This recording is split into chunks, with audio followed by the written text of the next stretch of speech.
If you've watched my previous Plan With Me videos, you've probably noticed that my monthly and weekly spreads have been DIY. As much as I like having full control over the layout, the cost and time stacks up.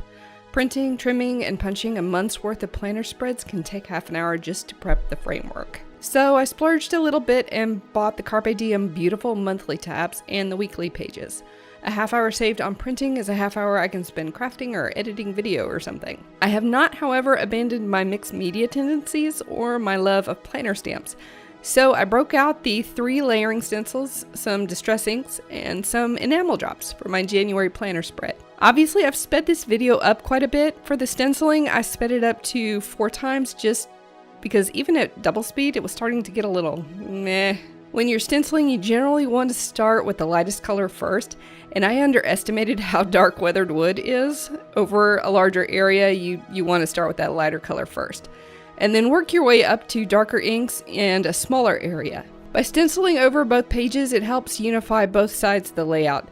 The second ink, which I didn't show, was tumbled glass. As always, I'll have a supply list in the description box as well as on my blog post, which is also linked in the description box. If you'd like more detail about the different steps of the process, be sure to check that out.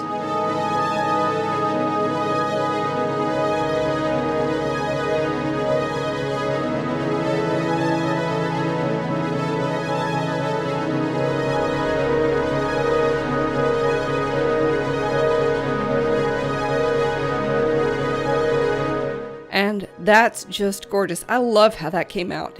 The idea for all these stencils was to play upon some ideas of classic elegance and the passage of time.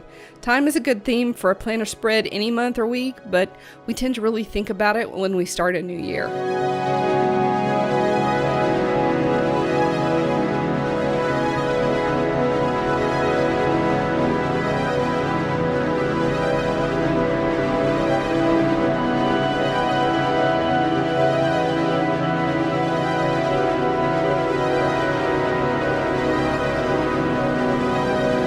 The stamps that I'm working with are a well-loved set of alphabet stamps from Recollections. Even though there's a link in the description, I recommend buying them in store and using a coupon. For my date stamps, which I also sped up to 4 times, I don't want the image to be so dark that I can't read what I write on that day.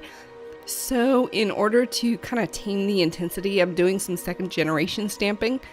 And to do that, I inked the stamp and stamped on a scratch piece of paper. Then without re-inking, I stamped in my planner.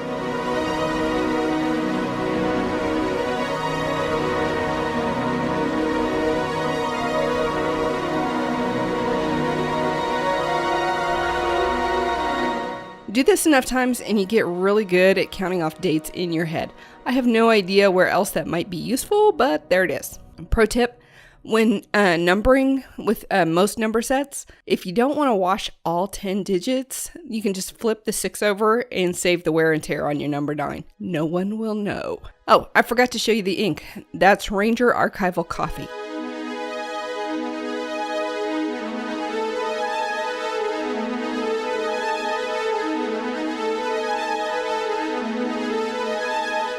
I'm going to mix and match a variety of stamps here from Sweet Stamp Shop and Hero Arts. They'll all be listed in the description box. Just know that if they're no longer available for sale, there won't be a link. You may be able to find them for resale on eBay or Etsy, and it's worth a look.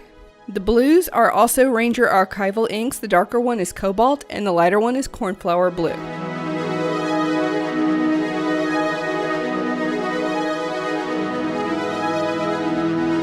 I'm using this set from Hero Arts to stamp out some things that I need to keep my eyes on for work. In this case, I'm tracking timesheet deadlines, pay dates, and when credit card bills have to be allocated, and when the spring semester starts and when the office is closed. I don't have any meetings scheduled for January yet because all my people are student employees, and their schedules will probably change after ad drop. I track their basic weekly schedule in a traveler's notebook, and after ad drop, we'll figure out what the meeting schedule is going to be for this semester.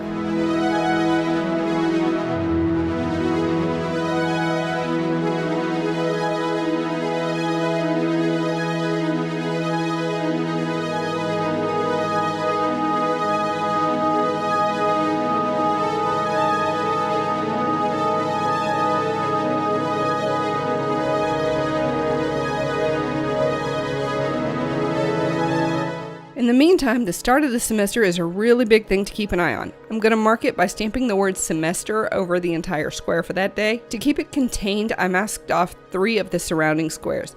You could do this with Post-it tape, and that's usually what I do. I felt like being a little more off the cuff, so I just laid pieces of scrap paper around the outside of the square.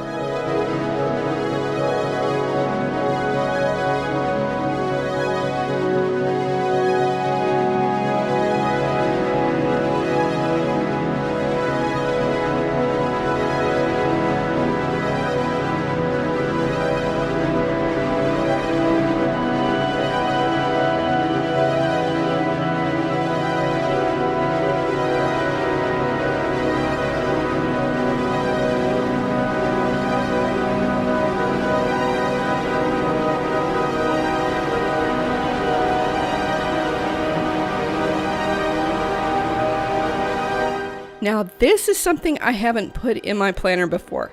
I just got these in, and if you've watched my scrapbooking videos, you may have noticed that I use my Tonic Nuvo drops in key lime a lot. I figured I should invest in a few other colors, and I got about 15 different ones. On this page, I've got Bohemian Teal from the Antique Drops line, Wedgwood Blue Crystal Drops, and Chocolate Chip Antique Drops. The drops did flatten out a little bit even after they dried. Still, I regret nothing. Hashtag I regret nothing. They're cute, they're colorful, and they're easy to work around. The Wedgwood ended up off camera, but you should be able to see them on the bottom in the photos. Thank you for watching. Be sure to stick around to the end of the video for more paper crafty goodness. If you liked this video or found some small inspiration, please give it a like and hit the subscribe button on your screen. If you'd like more information, be sure to visit the blog post below and have a wonderful crafty week.